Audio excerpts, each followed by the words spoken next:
ស្វាគមន៍មកកាន់វីដេអូរបស់ខ្ញុំហើយថ្ងៃនេះខ្ញុំចង់បង្ហាញបងប្អូនពីរបៀបបង្កើត TikTok USA គឺបង្ហាញបងប្អូន free តែម្ដងបងប្អូនត្រូវត្រៀម Gmail មួយមក Gmail ស្អាតដែលបាន verify ជាមួយលេខទូរស័ព្ទឲ្យត្រឹមត្រូវមកណាហើយបងប្អូនមើលតាមខ្ញុំបង្ហាញពីមួយជំហានទៅមួយជំហានហើយធ្វើតាមខ្ញុំទៅនឹងបង្កើតបាន 100% TikTok ដែលយើងអាចរកលុយបានបើសិនជាបងប្អូនមាន VPN ប្រើ VPN ទៅបើអត់ទេក៏យើងបង្កើតបានដែរប្រើបានដូចគ្នា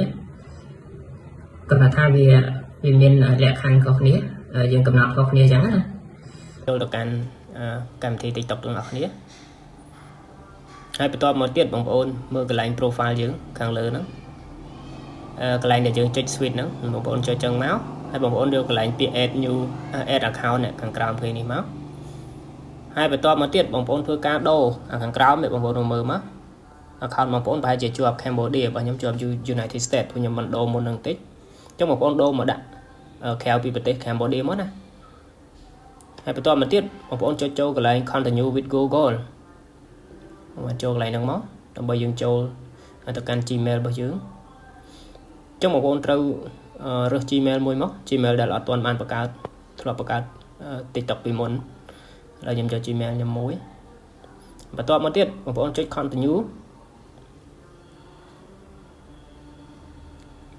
រងចាំតិចដល់ចំណុចនេះគឺយើងត្រូវបំពេញថ្ងៃខែឆ្នាំកំណើតបងប្អូនដាក់ទៅថ្ងៃខែឆ្នាំកំណើតយើងរៀងខ្លួនបងប្អូនធ្វើតាមខ្ញុំមួយនឹងបាន 100% ហើយបន្តមកទៀតយើងចុច continue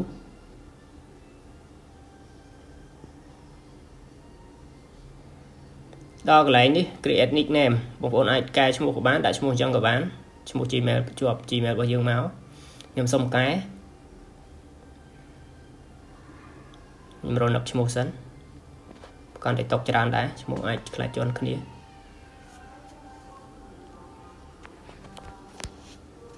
បងប្អូនស្រឡាញ់ឈ្មោះឲ្យដាក់ឈ្មោះហ្នឹងទៅ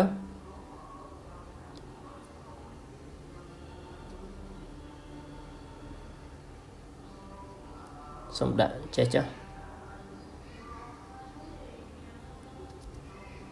ដាក់ KM វិញ KM.Piron ហើយបន្តមកទៀតយើងចុច continue មកចុច continue មក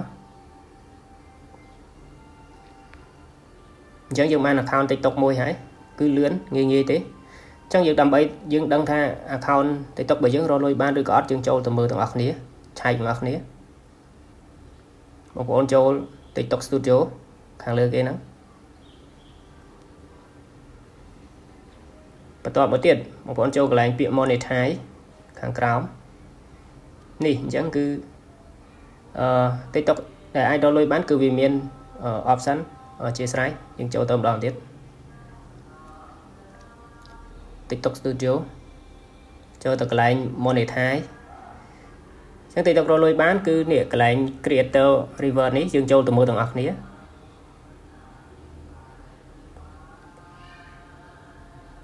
ចឹងយើងមើលពីលក្ខខណ្ឌដើម្បីអាចរកលុយបានអាយុ18ឆ្នាំឡើងមាន 10k follower មកហើយ 100k view រយៈពេលមួយខែអញ្ចឹង